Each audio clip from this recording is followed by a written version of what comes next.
Talk about the wheat situation in Ukraine and Russia. Now, for the last several weeks, UN staff and diplomatic personnel from Turkey and Pacific have been working to broker a deal that would allow Ukrainian wheat to leave Ukrainian ports under Ukrainian control and get to the wider world. There's a lot of moving pieces here. For one, the Ukrainians have mined their own ports to inhibit the Russians' ability to launch amphibious assaults, so they have to guide the vessels through. And then, of course, the Russians are assaulting everything that moves and a lot of things that are not, so you have to get the Russians to agree to stop their assaults on the ports. Now, right now, the Ukrainians have about 18 million metric tons stored up in their silos at or adjacent to their ports. That's a lot that needs to move. That is in excess of half of a normal harvest for the country. On Monday, August 1, we got our first ship, the Razoni, to dock, to load up, and to leave for Lebanon. It's carrying 26,000 metric tons. So we need 700 more ships of this size if we're going to get that grain out. Unfortunately, the Ukrainian harvest starts in less than 45 days.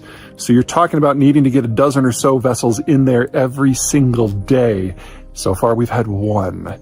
I don't have a lot of hope for this. And then the real problem, of course, is the harvest. Two problems. Right now, the Ukrainians have nowhere to put it. Their silos are full from last year's harvest. They weren't able to export because the war started back in February. And second, even if the farmers were able to work their fields and not be molested by Russian troops, and remember, we've already had mass evacuations from eastern and southern Ukraine, the problem remains is that they can't get fuel into the country. So you're talking about needing to harvest industrial levels of wheat without industrial equipment, and that's just not possible. So, likely end result here is that this is the last year that Ukraine participates in international grain markets. They simply don't have the capacity to get stuff up at a scale. In fact, the only place that they might be able to ship stuff is by rail, and at most, with significant upgrades that have not yet been done, they can probably only ship about 1/5 of their normal produce out that way. The rail lines are just not designed for that kind of bulk cargo, and a lot of them have to transit a little territory called Transnistria, which is under Russian control. You remove the world's fourth largest wheat exporter from the market, and you're going to look at cascading problems, not just with food prices and malnutrition, but civil conflict and breakdown, most notably in the Middle East. The last time we had a doubling of global wheat prices, we saw the Arab Spring back in 2011. What we're dealing with is an order of magnitude more complicated and deeper rooted. And to think that we're only going to have a doubling of prices is ridiculously optimistic. Now, in the United States, this isn't necessarily a disaster. You double the price of wheat, you actually only increase the cost of a loaf of bread by 25 cents. We don't subsidize food processing like, say, Egypt does. So here, it's a little uncomfortable. It'll probably be noticed, but it's not going to be a deal killer. Other parts of the world, not so much. The Russians are throwing a bit of a fit about the grain export deal they have with the Ukrainians. Now, Ukraine, until very recently, was one of the world's 5 biggest agricultural exporters for wheat, and number 4 in corn, and it's number 1 in sunflower, all important things that help prevent a lot of countries from starving to death. Well, the problem is that most of the stuff that comes out of Ukraine is shipped by water. It's far easier to ship things by water than it is by land, and in terms of rail versus water, about a 3-to-1 cost difference. And Ukraine is perfectly set up for that because they've got the Dnieper River that cuts right south to north through the middle of the country. And so everything just gets on the barge, goes out, eventually hits the cities of Kherson and Odessa, are put onto big bulkers that then take it through the Black Sea, the Turkish Straits, and the rest of the world. What has happened, however, is with the Russians first capturing Kherson and then putting Odessa under assault, this has all been disrupted. So the only way to move things out of Ukraine at present is by rail. And not only does Ukraine not have a well-developed rail system, it doesn't use the same gauge as the European ports. So it's been very, very difficult to get much out. Really less than about 1 out of 6 bushels that they used to ship, they can ship now. Now, the Turks, in league with the United Nations, have convinced the Russians to sign on to a grain deal. And this grain deal allows ships to come into Odessa, get searched by the Russians on the way in to make sure they're not carrying weapons, and then load up with grain and then get searched on the way out to make sure that they're not carrying anything that the Russians don't want to get out. This has increased the volume to about 20 to 25% of the volume that the Ukrainians could do before the war. So still not great. Now, if you've been following the war, you know that throughout the winter, the Russians have been bombing the power grid with drones and missiles to try to kill as many Ukrainians as possible. They've been doing this in the winter, thinking that if you can freeze the country to death, many tens of thousands, if not hundreds of thousands of people will be injured and killed, and that might weaken the war effort. Once we get to summer, that's going to change. So what the Russians are facing here is the grain deal is normally renegotiated every 120 days. They're now insisting that they only want a 60-day renewal. Well, if you fast forward from late March, 60 days, we're getting into the beginning of summer. In the beginning of summer, the Russians won't have a vested interest in destroying the power grid because no one's going to freeze to death. So they're going to go after the agricultural system. Everything from fertilizer on the front end to the silos and the rail stations on the back end to try to kill as many people as possible that way. So last year was probably the last year that Ukraine will be a significant agricultural exporter at all, and we should not expect to see the grain deal renewed come late May.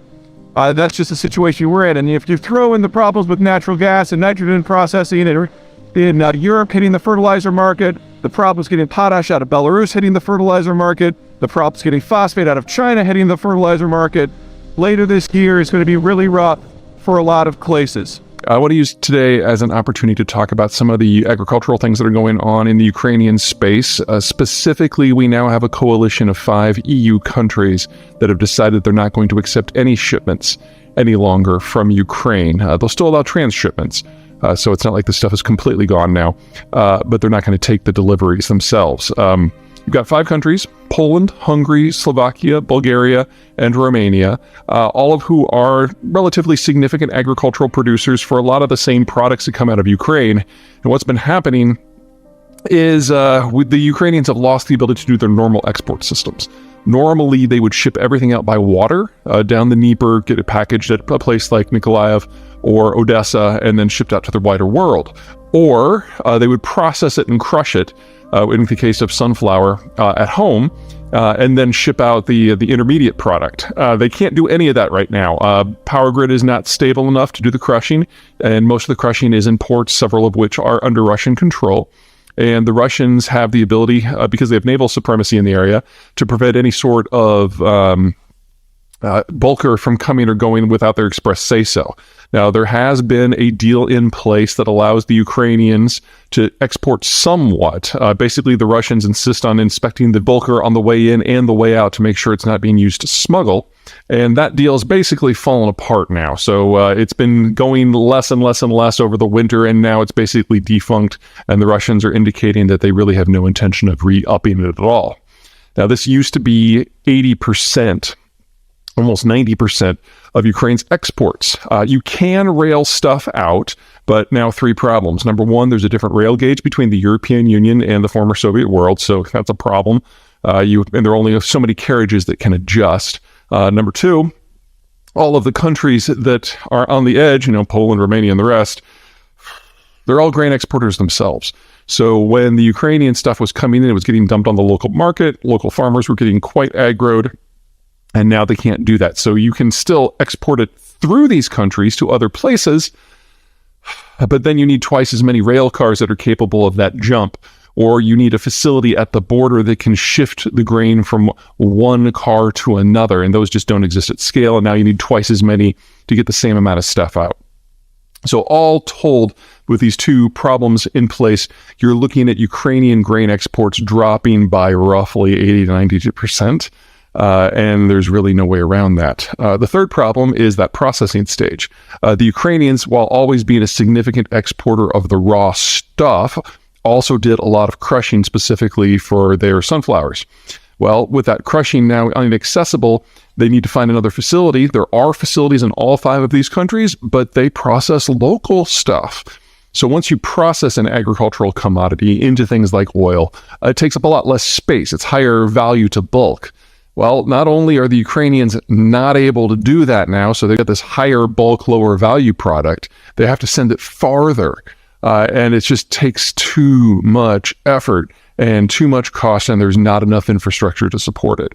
They've been trying to build out the rail system. They've been trying to bring in more rail cars, carriages, but it just hasn't been enough to move the needle. And so even without the Russians deliberately attacking the agricultural infrastructure, which they are doing, you're still looking at that 80 to 90% reduction in the ability of Ukraine to participate in the international market. The biggest losers, aside from the Ukrainians, of course, are the Egyptians, who source the majority of their imported wheat from Ukraine specifically. But there's a large number of countries in Africa and in South Asia that source ultimately Ukrainian and to a lesser degree Russian wheat. And we're going to see all of them get hit to a significant degree. The question will be, if we get to a point where the Russians start actually targeting shipments themselves. We're not there yet. It's probably just around the corner. The only way that this is going to change is if the Ukrainians get access to the water again. And that means if this counteroffensive that they've just launched is successful, it would have to include, at a minimum, the liberation of the entirety of the Crimean Peninsula, because most of the grain goes down the Dnieper River to Odessa. And as long as any part of that route is within range of Russian weaponry, it's just a no-go. So you're talking about them the Ukrainians would need to liberate the entirety of southern Ukraine and the entirety of the Crimean Peninsula. And that is a very, very tall order, probably won't happen this year, which means that any of the agriculturalists and farmers in Ukraine who get screwed this year because of a lack of export options won't have the income that's necessary to afford to plant next year. And assuming a runaway Ukrainian victory, it still means that Ukraine is not going to be a significant agricultural player in the world for several years. And then, of course, if the counteroffensive fails, a lot longer than that.